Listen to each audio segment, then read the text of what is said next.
Kaixo guztioi eta ongi etorri. Aktualitateak martxan dirau, beraz gaurkoan ere azken garaiotako gai esanguratsuei buruz arituko gara hizketan aktualitate solasaldian. Eta horretarako 11ako platoan daukagu Eneko Andueza PSeko idazkari nagusia.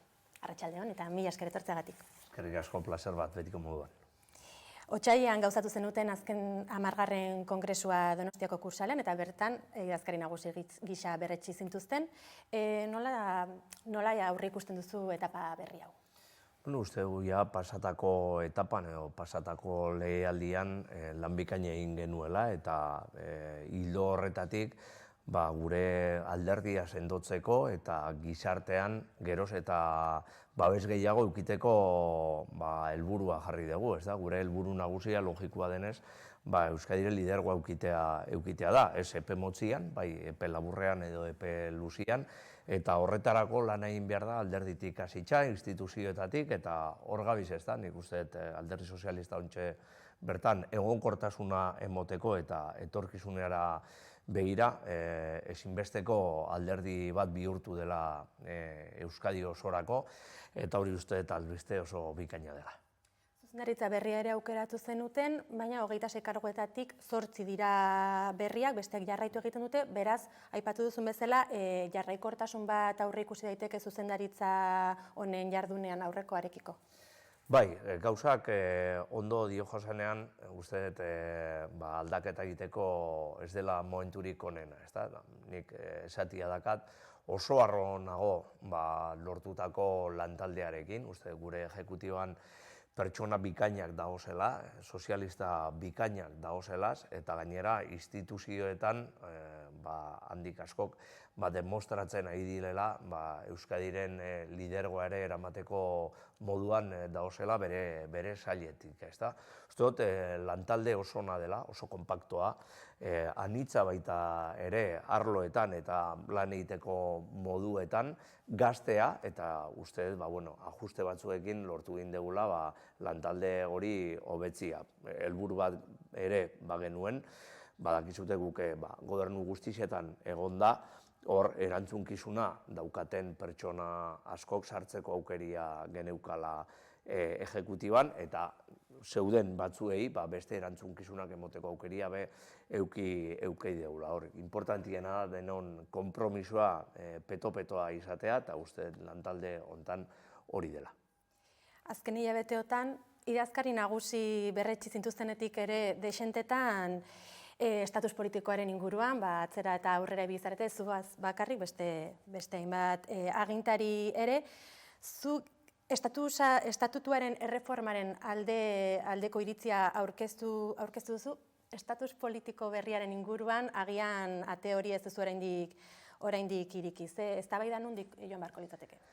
Uste dut, lehenik eta behin, gure estatutua berrizteko momentua heldu dela. Ia aspalditik momentu hori helduta dago, ez da? Baina 45 urte eta gero hori eguneratzeko momentua heldu dela uste dugu. Hainbat urtetan, hainbeste eskubide sozial lortu ditugu eta ontxe bertan, bai estatu mailan eta bai Europa mailan eta mundu mailan dakagun etxairik handiena hainbeste eskubide sozialekin amaitu nahi duten korronteak dira.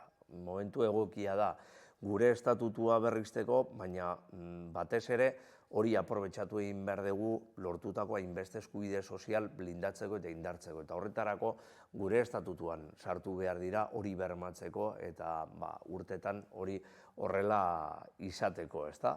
Hortan datza gakoa, eta uste dut helburu nagusia hori dela, gure estatutua berriztea eskubide sozial horiek estatutu berrian sartzeko, eta baita ere, uste dut Euskadin bizi dugun momentuari lekuko hartzeko eta elkarbizikidetza aldetik aniztasuna, pluraltasuna eta elkarbizikidetza sendotzeko, uste dut Euskadiren etorkizuna ere portzentai handi batean dakagun egonkortasuna eta dakagun elkarbizikidetza sendotzean dago, ez da? Orduan, hildoak horre bisak dira, uste dut gauza identitarioak beti errespetagarriak dira, logikoki demokrazian behar den moduan, baina uste dut batzen gaituen gauzetan indarra jarri behar deula eta ez sakabanatzen gaituen gauzetan.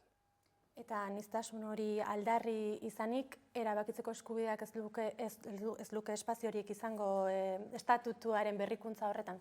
Ba, uste gauza horiek legearen barne egon behar direla eta ontxe bertan ez daude. Orduan uste ditugun eskubide sozialak herria eraikitzen duten eskubide sozialak dira eta hori da herria sortzea eta ez beste gauza batzuk. Nik nahi dutena da Euskadi sendo bat eukitea, eskubidekin dakagun Euskadi hori aurrera eramatea eta Europan leku bat euki leiken Euskadi bat nahi dut. Nik Euskadi begiratzen duen Euskadi bat nahi dut eta ez berekiko sartzen den Euskadi bat. Uste dut, Euskadi pilo bat aldatu indela azkenengo hamarkadetan eta ontxe bertan eztabaida batzuek, logikoki alderdi batzuek nortasunan daozen gauza batzuek hor segituko dira, baina uste dut kalean ez dela somatzen halako eztabaidarik. Eta izendapenari dagokionez, Euskal Autonomia Erkidegoaren izendapenari dagokionez, naziohitzak kabida izango luke edo naziohitzaren alternatibaren batek kabida izango luke estatutuaren erreforma horretan? Bai, aitortza hori nik 1988ko konstituzioan ere sartuta dago eta baita ere gure autonomi erkidego estatutuan. Orduan horri kasurik ez egitea, ez leuke inungo zentzurik izango hori onartuta dagoen eskero, baina bai, batzuek erosoago sentitzen badira beste erredakzio batekin, guk ez dago inungo arazorik, aitortza hori alderdi moduan eta instituzionalki ere egin da dagoelako. Orduan, beste formula batzuek martxan jartzeko aukera baldin badakagu, denok askoz be eroso edo ez dakit ikusitza horgo estatutuan baldin bagaude, gure aldetik ez dago inungo arazorik, hori aitortu egin dugu, eta horretan lantzeko prestotasuna dakau.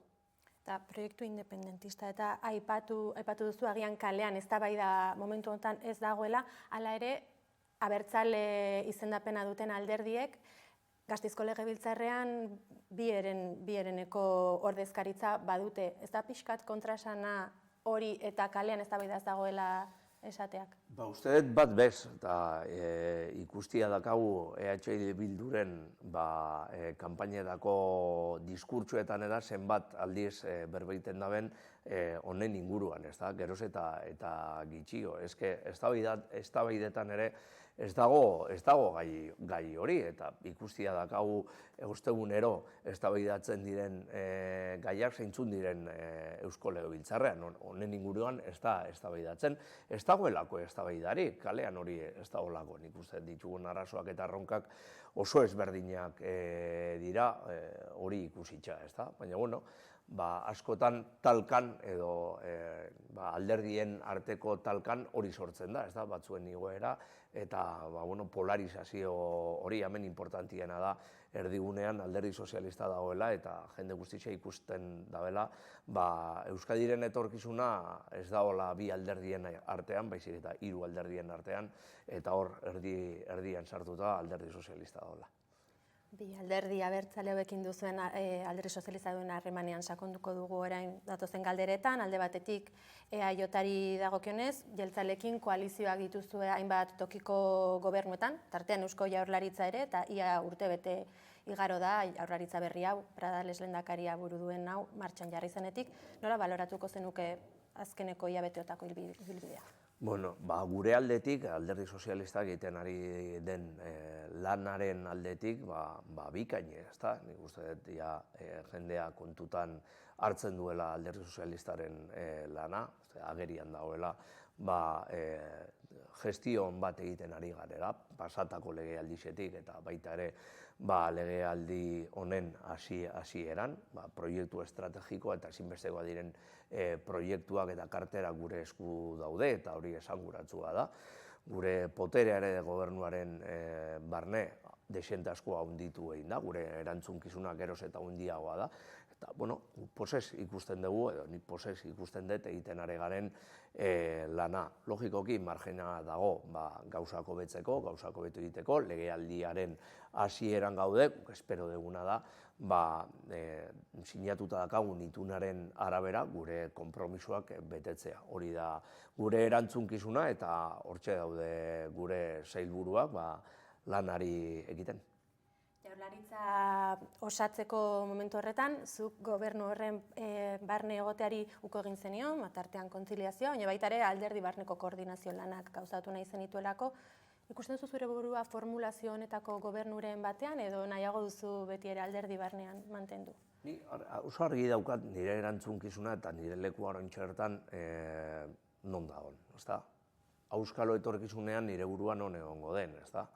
Baina ontsa bertan nire erantzunkizuna alderdiaren barruan dago, alderdiaren buru dago, eta instituzio guztietan dakagun koordinazio osoa eramaten. Hori bere lana ere badauka, eta gauzak ondo koordinatutak egoteko eta gauza behar den moduan egiteko, uste den nire leku egokiena alderdizan zala, ezta? Ez dakit etorkizunean zer gertatuko den, baina hortxe bertan ere egunerokoan daukat burua, ze dexente asko dakagu egiteko, bai alderdiaren barne eta bai instituzioetan. Beraz, nik oso eroso nago, gainera erabaki hori, zatia dakat, erabaki oso pertsonala izan zela, ondo pentsatutako erabakia, eta hartutako erabakiarekin geroz eta posago. EAJan ere burutzagitza berritu berri dute, martxoaren amaieran berritzu zuten Aitor Esteban Euskadi Burubatzarreko buruzagi bezala, eta maiatz hasieran lehenengo bilera egin zenuten Alderdi Sozialistak eta EAJak buruzagitza hauek berritu zirenetik, nola baloratuko zenuke bilera hura? Bueno, bilera oso ondo joan zen, doinu oso honian, esatia dakau beste alderditxekin egin genuela erronda bat, gure kongresua egin bezain pronto oso normalean egiten dugun erronda horren barne, azkenengoa EAJarekin egin zen, bai, baskide moduan eta baita ere, bereziki beraiek ere berritu zutelako bere alderdiko erantzunkizunak. Bueno, doinu honian joan zen, ez genuen halako gai espezifikorik protagonismorik eduki, baina bai, gai morduen inguruan errepasatxo bat emoteko aukeria eduki genuen. Doinua, dinoan moduan oso ona joan zen, eta badakigu lidergo berria sortzen direnean, beti adaptazio denbora bat ere behar degula, nik ulertzen dotalako, nik egin neban moduan bakoitza bere moduak dituztelako eta lantzeko edo lan egiteko moduak dituztelako eta kasu honetan Aitor Estebanek heldu berria da erantzunkizun hortara eta bere lidergoa edo bere estiloa inprimatzeko denboria ere eukiko da. Adaptazio momentu hortan gaoz, baina gauzak egonkortasunean kokatzeko moduan gauzela uste.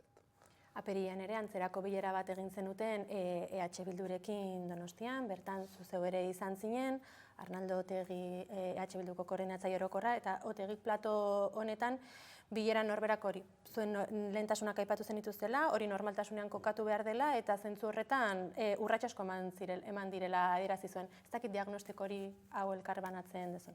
Bai, noski baietz, doinu oso nian egin genuen lan-bilera hori, EH Bildurekin harreman ona daukagu eta instituzioetan eta batzar nagusietan, hainbeste udaletxeetan eta Eusko Legebiltzarrean sarritan akordioetara ailegatzeko aukeri eukiten dugu. Badakigu gai batzuetan sintonia hobia dakagula, beste batzuetan gitxiago eta beste batzuetan bat bez, ezta? Baina, Euskadi eraikitzeko moduan gauzen bi alderdi gara eta sintonia edo elkargune horiek aprobetxatzeko moduan ere gaude, ezta? Importantiena da, iraganean pasata dagoela eta ontxe bertan beste egoera berri batean gauzela, oindala 10 urte baino gehiago, eta uste importantiena da sintonia hori eukitea eta klabe batzuetan ere elkargune hori eukitea, gai sozialetan batez ere. Gauza askotan ados gaude eta uste hori ere oso eraginkorra dela Euskadi hobe bat lortzeko. Akordio politikoetara iritsi zarete, aipatu duzun bezala, bai Euskal Autonomia Erkidegoan, bai beste toki batzuetan, EH Bilduk Alderdi Sozialista parte den gobernuei kanpo babesa eman izan du hainbat espazioetan, Madrilen eta beste toki batzuetan. Etorkizunean Euskal Autonomia Erkidegoari dagokionez, PSE eta EH Bildu koalizioan gobernatzen ikusten duzu momentuaren batean etorkizun ertain edo luzean, adibidez Maria Txibitek argian egindako elkarrizketan esan du oraingoz, beak bere gobernuan EH Bilduko kontseilariak Nafarroan ez ditula aurre ikusten.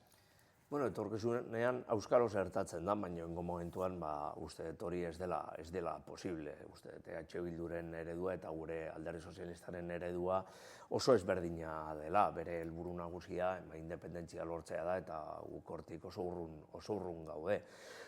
Gauza puntual batzuetan edo gai sozialestan, adibidez, lehen dinoan moduan, sintonia badaukagu eta gauzak aurrera eramateko aukeria be eukiko dugu, baina uste gobernuak sortzeko ondino desente asko falta dela, batez be, hori gure eredu oso ezberdinak direlako.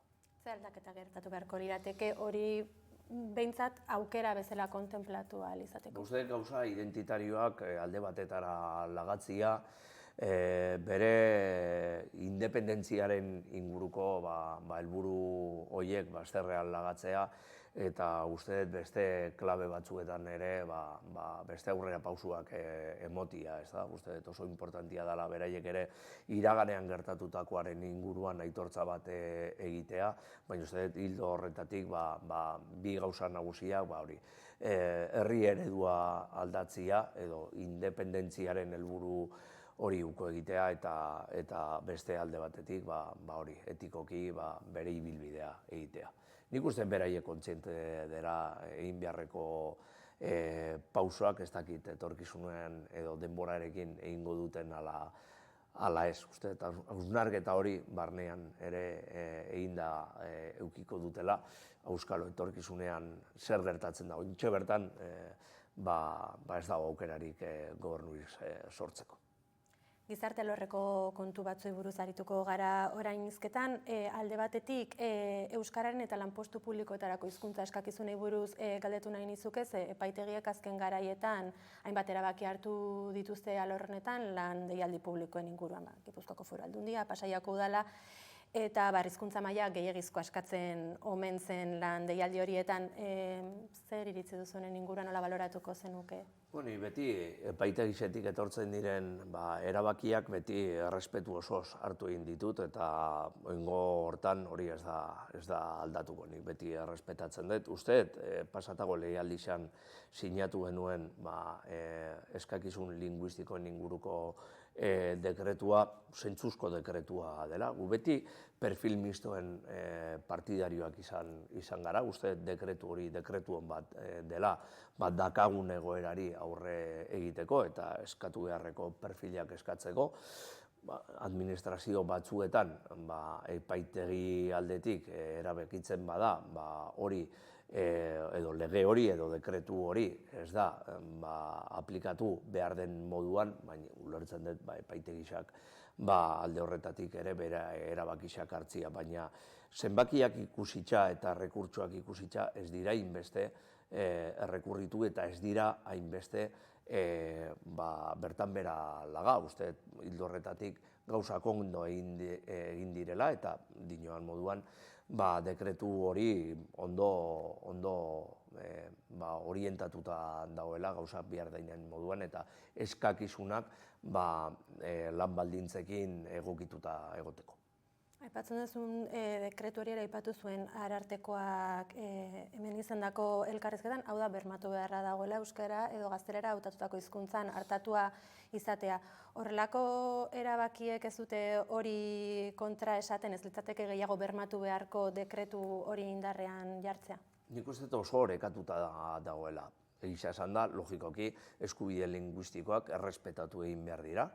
horretarako dakau lege bat, eta lege hori ere bete egin behar da, baina uste oreka hortan ekilibrioa ere badagoela, eta uste alde horretatik aurrera pausu importantiak emon ditugula. Dekretu berri hori, uste dekretu oso ona eta oso orekatuta dagoela alde horretatik. Ez dakat inongo zalantzarik euskara sustatzeko eta euskara mantentzeko beste politikak ere egin behar direla. Azkenengo egun hauetan euskaraldiaren inguruan ere hausnarketa hori badaola, uste hurrengo belaunaldiei begira, desente asko dakagula egiteko batez be euskararen ez ezagutza, baina bai erabileraren inguruan. Uste erronkarik nagusiena ez da euskara gehiago jakitea, uste hori eskola aldetik eta gure hezkuntza aldetik ondo bermatuta dagoela, administrazio aldetik eta dekretuen aldetik bermatuta dagoela, baina uste erronkarik nagusiena kontzientzia gehiago edukitea euskararen erabileraren inguruan. Hezkuntza aipatu duzu, alde horretatik Espainiako Unibertsitate Dekretuaren inguruko gorabeheren inguruan galdetu nahi nizuke, Eusko Jaurlaritzak aurkako iritzia agertu zuen maiatzaren 8an Unibertsitate Politikarako konferentzia orokorrean, eta Alderdi Sozialistak aipatu zenuten EAJak alde bakarrez harturiko erabakia zela, eta Gobernu Kontseiluan azalpenak eskatuko zenituztela. Azalpen horiek eskatuta daude? Bai, eskatuta daude, publikoki. Unibertsitate sailburuak adierazpen horiek egin bezain pronto, minutu batzuetara, esplikazioak eskatu nituen, bihar da moduan, eta Gobernu Kontseiluan sailburuak berak esan zuen eman beharreko esplikazioak emango zituela, eta hala izan zen pasatako gobernu batzordean, ez da. Uste gai hau bihar da moduan aztertu egin behar dela, eta uste sailburuak ez zuela halako hausnarketarik egin. Uste beti kompetentzien gauzak mahai gainean dituztela, eta uste dekretu horren helburua ez dela hori, ez dela inbasio kompetentziala, baizik eta gure unibertsitate publikoak babestia. Ez hemen Euskadin konkretuki edo Katalunian edo beste autonomi erkidegoetan edo erkidego batzuetan gertatzen edo dakagun ekosistemari begira, segukamen, eta gainera hori ministeritzak aitortuta gauzak oso ondo egiten ari dira. Batez be, beste autonomia erkidego batzuetan sortzen ari diren unibertsitate pribatuen proliferazio horren aurka joateko. Uste horri aurre egin behar zaie. Batez be, autonomia erkidego horietan gertatzen ari dena, unibertsitatu pribatuei finantziazio izugarria ematen ari zaietelako, eta unibertsitatea publikoaren finantziazioa geroz eta txikiago dela. Eta uste berdintasunari begira eta gure zerbitzu publikoei begira, dekretu hau oso beharrezkoa dela. Gure unibertsitate publikoa defendatu egin behar dugu, eta sozialistak orokorrean eta euskal sozialistak hemen Euskadin eta bai Espainian hori defendatuko dugu beti. Araudiari dagokionez ere, astearte honetan jarriko da indarrean aurretik Espainiako gobernuak onartutako atzerritarren araudi berria, nola baloratuko zenuke lege edo araudi berri hau? Positiboki, poliki gai hau bideratzen goiaz, ez da gauza erraza. Gainera, guk oso kontziente gara hemen Euskadin eta Espainiako estatuan ere beharrezkoan diren hainbeste perfilak eukiteko aukeria badakagula hor, eta honen inguruan uste geroz eta erraztu egin behar degula atzerritarren legalizazioa. Uste oso positiboa dela, eta araudi honen bitartez gauzak ondo egiteko aukeria badakagula, guk beti gai hau edo fenomeno hau gauza positibo baten moduan ikusten degulako. Aukera bat daukagu, gainera Euskadin kontziente izan behar garelako, dakagun akaso erronkarik handiena demografia delako. Izugarri sartuta dakagu Euskadi eta kanpotik datozen guztia beti ongi etorriak izan behar direla. 60ko hamarkadan fenomeno hau ere gertatu zen moduan, eta historian edukidegun beste momentuetan Euskalduna beste leku batzuetara joan garen moduan. Ontxe bertan, gauza askok pertsona hauen eskutik etorri behar dira, adibidez, zaintza ereduan, industrialki gure sistema produktiboan falta diren perfil askok bere eskuetan ere egongo direlako. Uste, hau aukera moduan ikusi behar dugu eta ez talka baten moduan. Hemen ezin deuna hain nahi dutxugunak ongi etorria emon eta besteak baztertu. Pertsonetaz berba egiten ari gara eta Euskadiren etorkizuna pertsona hauen eskuetan ere badago.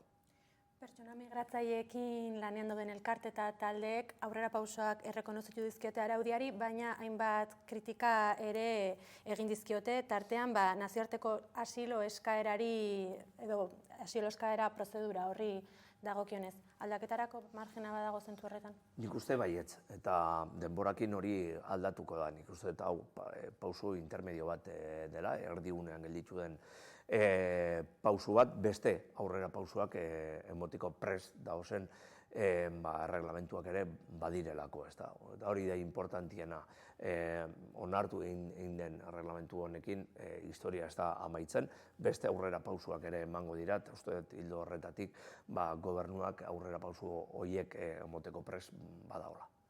Ekonomia arloan, 3 aldundietan, Araba, Bizkaia eta Gipuzkoan onartutako erreforma fiskalen inguruan galdetu nahi nizuke. 3 lurraldetan aurrera atera dira EAJ eta PSren aldeko bozkekin eta alduguren bozkekin ere akordio bat bitarteko.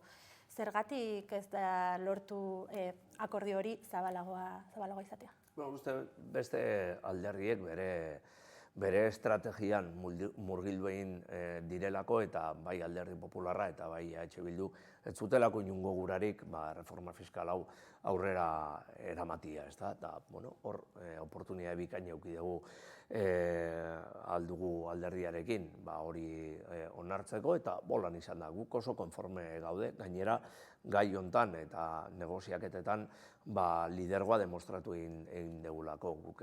Guretako onartezina zen Alderdi Popularraren eredua, onartezina eta lehenengo momentutik esan genuen, eta EH Bilduren eredua errekaudazio aldetik jasan ezina zen, uste bere eredua gure eredutik eta errealitatetik oso urrun zehola, eta uste gure oportunidadea ere aprobetxatu egin dugu, gure lidergoa demostratzeko eta reforma fiskal hon bat egiteko. Bakoitza bere esparruan, bakoitzak bere ideologiarekin eta bere proposamenekin, baina uste dut erdigune hortan denak batzen eta reforma fiskal hori posible egiten. Amaitzeko eta murgilduta gauden ziklo politikoari buruzko galdera batekin itxi nahi nuke elkarrizketa. 2023ko hauteskunde sortak EAEko ziklo politiko berria ireki zuten, erdibidean gaude jada. Zer espero duzu bigarren txanpa honi dagokionez edo nola planteatzen edo aurre ikusten dituzu datozen 2 urteak? Interes handiarekin, uste dut Alderdi Sozialistak gero eta protagonismo gehiago daukala euskal politikan, eta hori oso esanguratsua da. Azkenengo hauteskunde generalak irabazi genituen, gitxi falta izan zen Europako hauteskundeak ere hemen Euskadiko autonomia erkidegoan irabazteko, eta bai municipalki, foralki eta baita autonomia erkidegoan gure tendentzia gorakada doa. Espero dugu hurrengo hauteskundeetan ere hori horrela izatea eta alde nienean geroz eta indar gehiago edukitea, hori da gure helburua, azkenengo helburu nagusi hori lortzeko Euskadiren lidergoa edukitea. Gaurkoan beraz, hemen utziko dugu elkarrizketa, Eneko Andueza, mila esker Hamaikara etortzeagatik. Mila esker zuei, plazer bat betiko moduan.